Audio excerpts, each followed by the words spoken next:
It's an epistolary novel written using documents, journal entries, ship logs, and newspaper articles.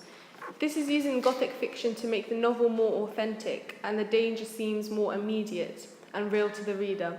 Perhaps Stoker's past job as a literary reporter and critic for the newspaper, the Daily Telegraph, helped inspire some of his writing in the novel. Stoker was in the same literary circles as Oscar Wilde, Sir Arthur Conan Doyle, and Alfred Tennyson.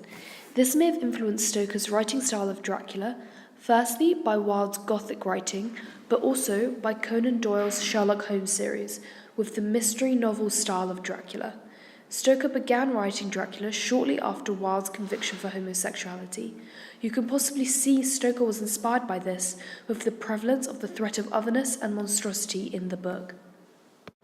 In addition to this, there are several homoerotic aspects of the book between Count Dracula and Harker.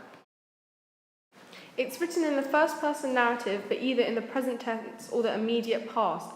Firstly, this means that there isn't a reflective tone, allowing Harker to be portrayed as infallible by helping omit his mistakes or shortfallings.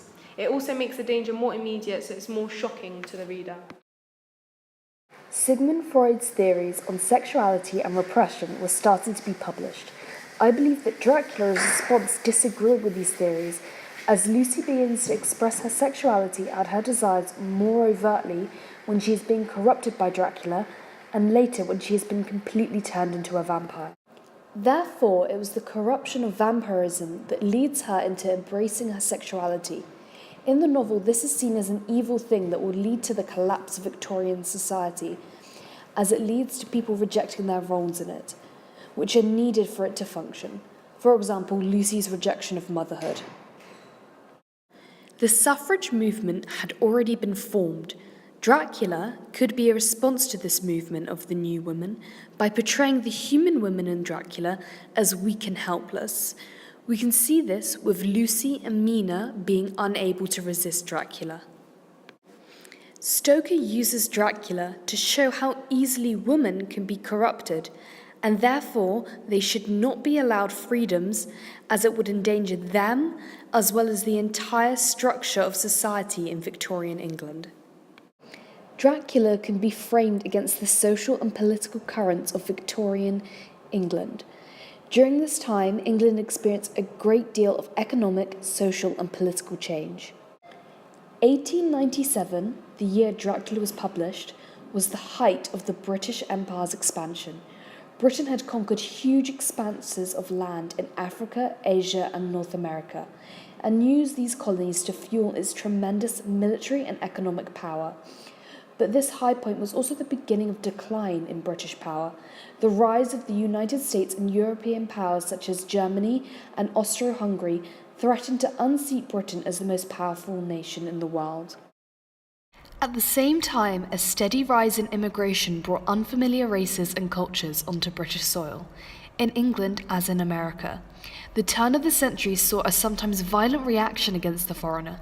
Dracula, as an immigrant from the easternmost edge of Europe, represents many of the popular prejudices against outsiders. In Dracula, the fear of outsiders is mirrored by the new fears of the mind. We can see this with the work of Sigmund Freud, who we talked about earlier. Dracula is a fully realized character, even more so than the book's heroes. And the vampire myth in Europe dates back centuries. But the specific form that Dracula's threat takes in Stoker's novel, an invasion from the East, the power of hypnotic suggestion, and the sexually tinged assault on women, reflect the concerns of the time and place in which the novel was written. 1895 was also the year that Oscar Wilde was prosecuted for homosexuality. Wilde, then an international celebrity, was ruined by the trial, served 2 years in prison, and died in obscurity a few years later. As we mentioned before, the publicity and hostility surrounding the trial must have had an impact on Stoker, and Dracula shows evidence of the author's suspicion and anxiety towards all forms of sexuality, especially those considered perverse. The vampire's hypnotic power, his preference for young female victims, and the sensuality of many of the descriptions of bloodsucking suggest that Stoker had more on his mind than monsters. If, As critics have suggested, Dracula is modelled on Stoker's revered but demanding employer, the actor Henry Irving, then it is certainly possible that the evil attractions of the Count indicate Stoker's fears about his own sexuality. Arguably, Dracula is the most prominent vampire novel in literary history.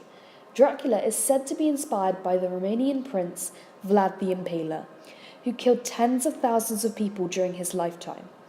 He was a prince of Wallachia and ruled in the 15th century.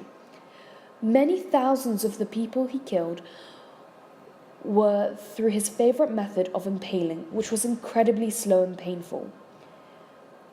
The rumour that Vlad drank the blood of his victim was the perfect characteristic for a vampire, as well as the perfect inspiration for Stoker to create this monster called Dracula.